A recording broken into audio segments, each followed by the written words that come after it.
March 15th, 2026. We're at the Old Fair Oaks Bridge trying to photograph the barn owl. And I can see one barn owl in the cave, barely. And I hope you can see one barn owl in the cave more than barely.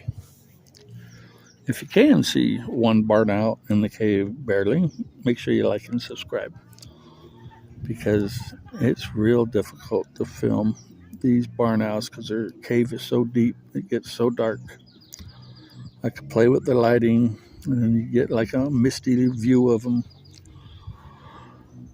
and that's as good as I can get you.